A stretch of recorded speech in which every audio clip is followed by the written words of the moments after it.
Perkenalkan, nama saya Kadek Javiera Cindrini Tanaya. Saya dari 10 Musik 2 dan di sini saya akan menjelaskan materi geografi yang telah saya pelajari selama satu semester ini.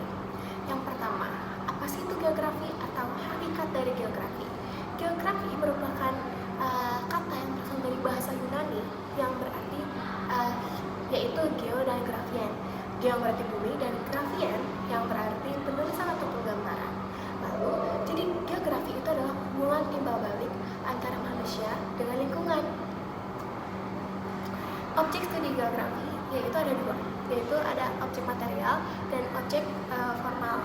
Kalau objek material itu mengenai bentuk, jadi bendanya yang dipelajari seperti atmosfer, litosfer, hidrosfer, dan lain sebagainya. Lalu objek selanjutnya itu objek formal yang berarti sudut pandang. Sudut pandang itu terdapat 3, yaitu keruangan, kelingkungan, dan kompleks wilayah. Sudut pandang itu berarti kan cara kita memandang, cara kita menangani suatu kasus fenomena di muka bumi ini.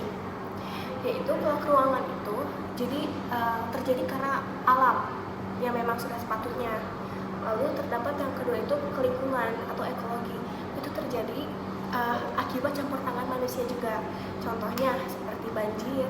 Banjir itu jadi karena ada buang sampah sembarangan manusianya dan lain sebagainya. Dan yang ketiga itu terdapat kompleks wilayah semuanya, yaitu jadi suatu daerah ini, akibat suatu daerah ini menyebabkan ke daerah ini. Contohnya banjir di Bogor menyebabkan banjir di Jakarta. Nah, itu termasuk kompleks wilayah. Lalu terdapat aspek itu ada aspek fisik, yaitu tentang keberlangsungan hidup manusia. Contohnya topologi, letak, lokasi, dan lain sebagainya. Lalu terdapat biotik, benda-benda hidup, dan abiotik, benda-benda mati. Contohnya apa? Air, tanah, udara, dan lain sebagainya. Lalu terdapat aspek non-fisik. Kalau ada aspek fisik, pasti ada aspek non-fisiknya. Aspek non-fisiknya itu dinamakan faktor sosial. Faktor sosial itu terdapat 4, ada sosial, ekonomi, budaya, dan politik, seperti masyarakat, pertanian, perekonomian, pertahanan, dan lain sebagainya. Lalu, di hakikat geografi ini terdapat 10 prinsip atau 10 konsep. Konsepnya itu terdapat pertama, lokasi. Lokasi itu tempat suatu daerah yang dimana dibagi menjadi 2, yaitu absolut dan relatif. Kalau absolut itu terdapat letak astronomisnya seperti Indonesia 9 derajat LU sampai 11 derajat LS dan 97 derajat BT sampai 141 derajat BT. Itu merupakan letak lokasi absolut. Nah, kalau lokasi relatifnya apa tuh? Lokasi relatifnya contohnya itu rumah saya patokan Alfamaret. Jadi di sini rumah, di sini Alfamaret. Nah, rumah saya patokan Alfamaret. Nah, begitu. Lalu terdapat yang kedua ada jarak. Jarak itu juga dibagi menjadi 2, yaitu absolut dan relatif. Kalau absolut itu biasanya itu ada ukurannya. Jadi misalnya dari rumah saya ke sekolah itu 3 km, 10 km. Nah, sedangkan kalau jarak relatifnya itu berdasarkan waktu untuk sampai ke sana. Contohnya, karena saya menggunakan mobil jadi 90 km per jam, sehingga berapa menit? 20 menit lah kira-kira untuk mobil. Lalu yang ketiga terdapat keterjangkauan. Bagaimana kita mencapai suatu daerah? Yang itu tuh dilihat dari kondisi jalan, kondisi transportasinya gimana, dan lain sebagainya. Yang keempat terdapat morfologi atau bentuk muka bumi. Jadi ada yang lapisannya gini. Nah, yang kelima terdapat aglomerasi. Aglomerasi merupakan pengelompokan yang pengelompokan wilayah karena ada kemiripan di daerah-daerah tersebut. Contohnya kompleks Cina dan tempat industri, wilayah industrian, itu merupakan salah satu aglomerasi. Yang keenam terdapat nilai kegunaan. Nilai kegunaan itu berubah-ubah sesuai daerah. Jadi misalnya kalau saya sedang di bukit, nah itu tuh pasti baju tebal itu tidak terlalu berguna. Atau enggak, saya sedang di bukit lalu bisa bercocok apa ya, misal ubi atau lain-lainnya gitu. Nah sedangkan kalau di sawah hanya bisa padi. Nah itu dengan kegunaannya berubah. Yang ketujuh terdapat pola. Pola itu bagaimana kita mengikuti lingkungan. Misal pada sungai kita mengikuti pola aliran sungai. Yang kedelapan diferensiasi area atau pembedaan area. Yang dimana misalnya kalau saya di bukit saya butuh jaket, sedangkan di laut menggunakan menggunakan kaos oblong. Lalu terdapat interaksi, itu adalah hubungan timbal balik. Jika karena di bukit itu tidak mempunyai padi, sehingga dia mengimpor langsung dari pantainya. Lalu yang terakhir itu terdapat keterkaitan keuangan, di mana suatu wilayah itu bakal berdampak dengan wilayah lain, sehingga dari 10 konsep ini saling berhubungan satu dengan satu lainnya gitu. Lalu terdapat prinsip. Terdapat 3 prinsip, yaitu distributif, yang artinya penyebaran, mendistribusikan dari mana ini ke sini, mendistribusikan. Lalu terdapat deskriptif, yang berarti menjelaskan. Deskriptif itu kayak menggambarkan, menggunakan statistik biasanya. Lalu terdapat interaksi, yaitu antara manusia dengan lingkungan, manusia dengan manusia, atau lingkungan dengan lingkungan. Dan ada kronologi. Kronologi itu gabungan dari semuanya itu sehingga menjadi satu paduan yang kompleks.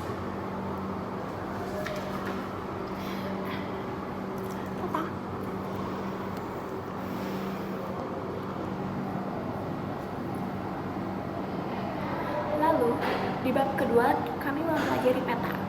Peta adalah gambaran permukaan bumi pada suatu bidang datar, yang dimana kita bisa melihat seluruh muka bumi yang berbentuknya bulat menjadi rata.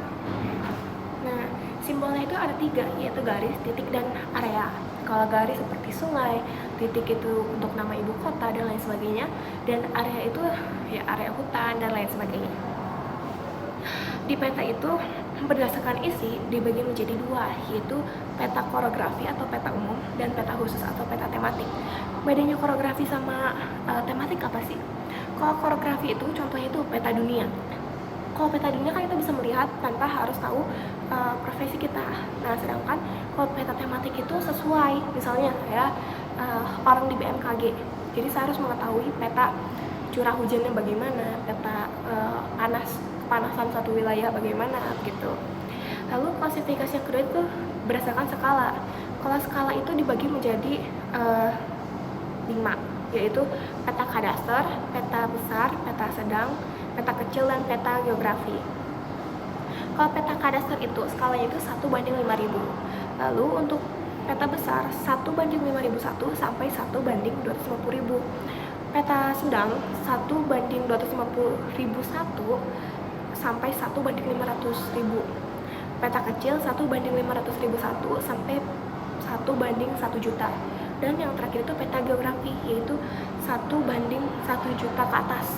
Jadi ukurannya sangatlah kecil-kecil, jadi semakin skalanya kecil, semakin besar gambarnya gitu. Berdasarkan sifat itu, peta dibagi menjadi 2, yaitu stasioner dan dinamis. Kalau stasioner itu seperti peta dunia, dia tidak akan bergerak kemana-mana. Sedangkan kalau peta dinamis itu, dia akan berubah setiap saat, seperti kepadatan penduduk. Maaf ya Pak Iwan. Lalu terdapat dinamis itu seperti penduduk Indonesia pasti berubah-berubah karena ada urbanisasi. Apa sih itu urbanisasi? Urbanisasi itu perpindahan penduduk dari suatu daerah ke daerah lain, sehingga pasti di pulau tersebut penduduk itu akan berkurang dan penduduk di daerah lain pasti akan bertambah gitu. Lalu proyeksi peta itu terdapat 3 jenis, yaitu terdapat azimut, ada 9 sebenarnya. Ada azimutal normal, azimutal transversal, azimutal miring. Lalu terdapat kerucut normal, kerucut transversal, kerucut miring, dan yang terakhir terdapat silinder normal, transversal, dan miring. Kalau azimutal tuh seperti gini, terus kalau kerucut tuh gini, lalu kalau silinder tuh gini. skala peta. Skala peta itu perbandingan jarak pada peta dengan jarak sebenarnya. Skala peta ini dicari menggunakan satuan cm yang dimana terdapat rumus cepatnya, yaitu terdapat segitiga. Di atas itu ada JP, JS, dan skala, atau enggak JP, skala, JS sama aja.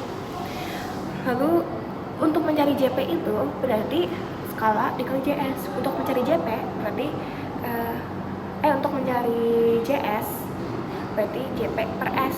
Untuk mencari S berarti JP per JS. Nah, namun jika terdapat dua peta nih, dua peta ini ada satu yang sudah diketahui diagonalnya, ada satu lagi belum diketahui diagonalnya. Ada yang satu udah diketahui skalanya, ada yang belum. Nah, itu caranya dengan cara P2, peta yang kedua, sama dengan D1 dibagi D2 dikali P1. Nah, karena kita sudah mempelajari itu, terdapat juga namanya peta topografi atau peta kemiringan atau peta ketinggian suatu tempat. Peta ketinggian suatu tempat itu dicari terdapat kontur interval, yaitu jarak antara satu denah dengan denah lainnya. Nah, cara mencarinya itu dengan cara 1/2000 dikali skala jika diketahui skalanya. Namun jika tidak diketahui skalanya, hanya diketahui kontur intervalnya, berarti 2000 dikali CI sama dengan skala gitu.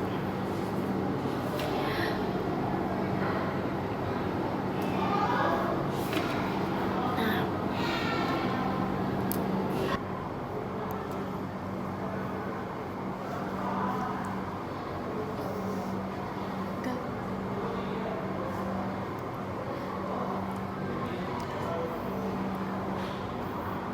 selanjutnya saya mempelajari itu penginderaan jauh.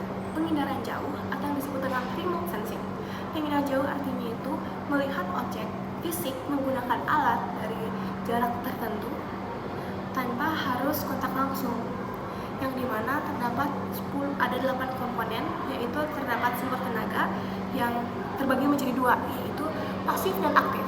Pasif berarti tanpa campur tangan manusia, dan aktif berarti campur tangan manusia. Contohnya kalau pasif itu seperti matahari, tidak perlu dinyalakan, sedangkan kalau aktif itu harus dinyalakan. Contohnya lampu atau tidak radar. Lalu terdapat atmosfer. Atmosfer itu penghamburan. Jadi di bumi itu pasti terdapat atmosfer, lapisan-lapisan udara yang terdapat di stratosfer dan lain sebagainya, troposfer dan lain-lain. Nah, itu tuh untuk supaya cahaya tidak langsung menembus ke bumi, melainkan terdapat penghamburan, ada pemantulan ataupun ada namanya masuk gitulah. Jadi supaya bumi tidak panas, itu gunanya atmosfer. Yang ketiga terdapat objek atau yang memantulkan tenaga bendanya gitulah. Objeknya itu terdapat spektral, spasial, dan temporal. Kalau spektral itu panjang gelombang, kalau spasial itu pola ruangan, dan temporal itu waktu, tempo. Yang keempat itu terdapat sensor, benda yang untuk melacak mendeteksi suatu objek itu. Nah, terdapat resolusi spasial, kemampuan sensor merekam objek itu terdapat, ada fotografi. Itu yang terlihat besar. Lalu terdapat elektronik, contohnya citra atau peta lah biasanya, peta yang biasanya gitu, yang di map. Lalu yang kelima terdapat wahana, yaitu kendaraan untuk membawa sensor itu. Contohnya itu seperti satelit. Nah, kalau di satelit itu kan misalnya satelit nah di situ ada sensornya tuh, sensornya jadi dalam situ. Nah, wahana yang membawa, tapi sensornya yang ini. Lalu terdapat perolehan data. Cara kita meroleh data itu ada manual, lalu ada numerik. Jadi kalau manual itu dengan citra, sedangkan kalau numerik dan digital itu pakai komputer. Lalu terdapat di citra itu terbagi menjadi 4, yaitu pankromatik, mata. Lalu ortokromatik itu red, green, blue, jadi katanya berwarna red, green, blue.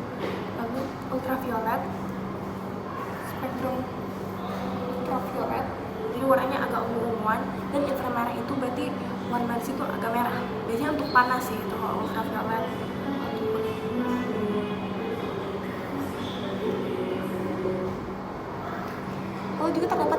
foto, jadi tidak menggunakan sensor kamera, tapi sumber sensor dari citra.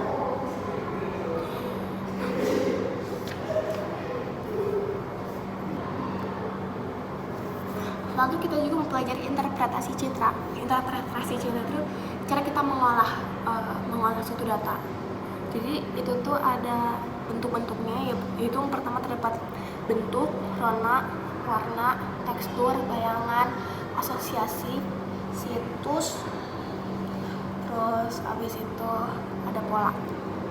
Nah, jadi di ke-8 itu tuh fungsinya, misal nih, kalau bentuk itu tuh bagaimana sih bentuknya, persegi panjang kah atau bagaimana kah. Lalu terdapat tekstur, apakah geradakan, kasar, ataupun halus. Lalu untuk warna, apakah warnanya merah, kuning, hijau, biru, dan lain sebagainya. Lalu terdapat setelah warna itu ada rona. Rona itu antara terang, kalau tidak gelap, cerah atau gelap. Kalau cerah itu biasanya berarti dia berwarna selain hitam, selain warna tua. Sedangkan kalau gelap itu berarti dia warnanya warna hitam, warna tua. Lalu terdapat asosiasi, bagaimana ini suatu tempat dengan suatu tempat ini kayak terhubung, kenapa bisa ini disebut sebagai suatu tempat itu. Lalu terdapat situs, atau yang disebut watermarknya tempat gitulah. Misalnya di stadion itu terdapat gawang. Nah, gawang merupakan suatu situs. Lalu terdapat bayangan. Bayangannya arah mana nih? Berarti matahari sedang di timur. Jika matahari di sini, berarti bayangannya di sini. Matahari di sini, bayangannya di sini. Namun, kalau matahari di sini, maka bayangannya di bawah atau tidak ada. Itu biasanya itu di jam 12 pas. Lalu terdapat polanya itu apakah polanya rapi atau tidak. Selanjutnya terdapat sistem informasi geografi (SIG), spasial geografi. Nah, itu tuh sistem yang mengolah dari peta tersebut, dari informasi-informasi. Fungsinya untuk memasukkan, memproses, memanipulasi, dan lain sebagainya. Lalu komponennya itu terdapat data, hardware, software, dan brandware. Kalau data spasial itu berarti data yang memiliki referensi spasial, dapat berasal dari peta analog dan lain sebagainya. Penyajian itu terdapat data raster maupun data vektor.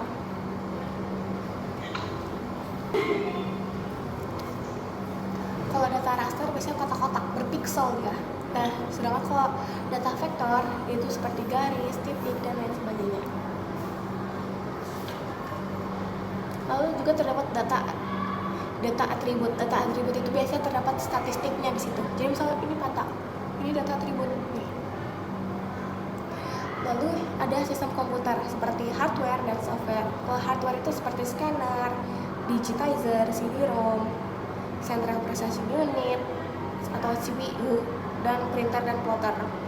Nah, kalau untuk software itu terdapat ArcView, ArcGIS, MapInfo, dan Quantum Grid atau Grid. Oke. Lalu terdapat brandware, manusia, orang yang menjalankan sistem tersebut. Subsistem SIG itu terdapat input, lalu manajemen data, dan manipulasi dan analisis data, dan output. Nah, di manipulasi dan analisis data itu dibagi jadi 4. Pertama ada klasifikasi, dikelompokkan terlebih dahulu data-data tersebut.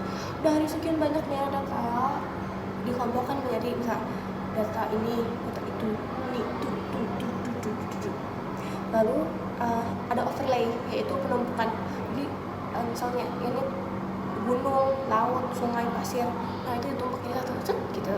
Jadi data-data tersebut jadi satu. Lalu terdapat network atau jaringan. Itu tuh pergerakan barang dan jasa dari suatu tempat ke tempat lainnya. Lalu terdapat buffering. Buffering itu kayak zona pengaruh.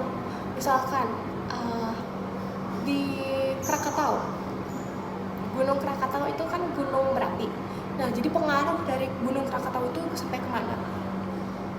Lalu manfaatnya itu untuk menginventarisasi manajemen lahan untuk pertanian, kebun binatang, perencanaan ruang, tata letak wilayah, kependudukan, bagaimana mengelola penduduk supaya rata di setiap pulau, lalu pendidikan, sekolah-sekolah yang jarang ada.